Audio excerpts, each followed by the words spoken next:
Hey guys, Dr. Bo here, talking about shin splints, something that we see very commonly in runners especially.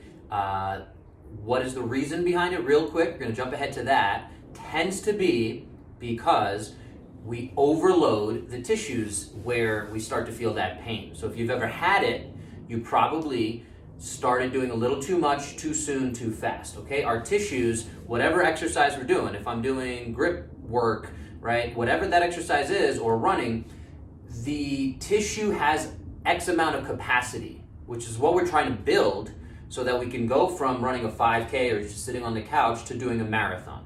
So we want to build that tissue capacity by hopefully slowly, progressively increasing the load. What happens, again, in a lot of programs is you do too much, too soon, and then we start to get some injuries, okay? So we're talking about that concept here with shin splints specifically. It's very common, all right?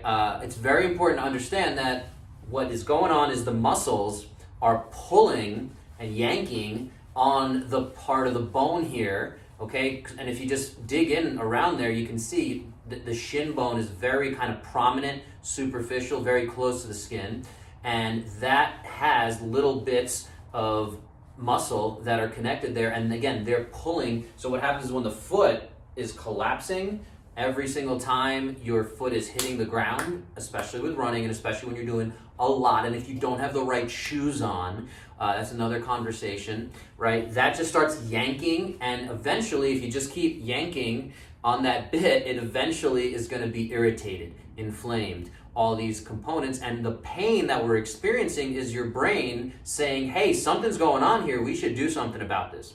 So we got to make sure that we're being assessed as to why this is actually happening. Is it your foot being too loose, too tight, wrong shoes? Did your exercise program was it flawed, and was it a little bit off, right? So it's important that we break those things down. I want to touch on two more bits here. One is another name for shin splints, a fancier version of it is medial tibial stress syndrome. So 4 fun words. Medial just means on the inside as opposed to lateral is the outside. Tibial, referring to the shin bone. Stress, and again, it's because there's this increased stress happening at this site, and whatever's going on there, we just want to start to lower that stress for sure, or manage it better. And then syndrome gets thrown in to a lot of medical conditions, just to kind of say there's a bunch of stuff going on. We don't want to necessarily say it's this one thing, but a lot of times we can start to really differentially diagnose or figure out exactly what's going on when we put our hands on you or assess you virtually as well. So I also wanted to kind of show this concept. So this is the muscles. This will represent the muscle, right? So the muscle goes under the foot to some extent. There's a couple different ones that we're talking about that connect up here. So again, when the foot is hitting the ground and collapsing, it's causing that pull of this tightness, the tissue, and again, that whole connection through the foot collapsing. And what did the shoes say? They have motion control and things like that.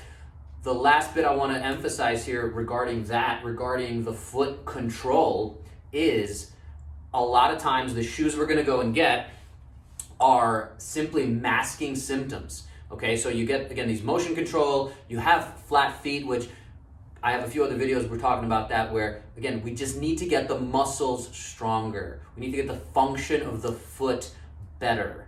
That is what's going to set up the foundation for you to be able to run a marathon or even go hiking or whatever it is that you want to do. But again, shoe wear is vital. So I will just say that, again, we want as minimal of a shoe as possible, which again, these are like CrossFit shoes, Nanos, older school at this point.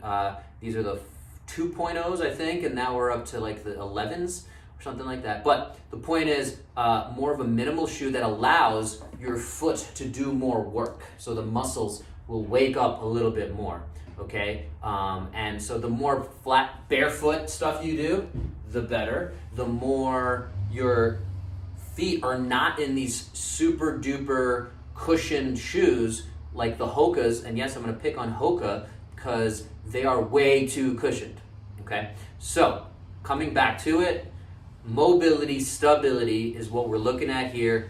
What is causing the issue? Is it simply load management?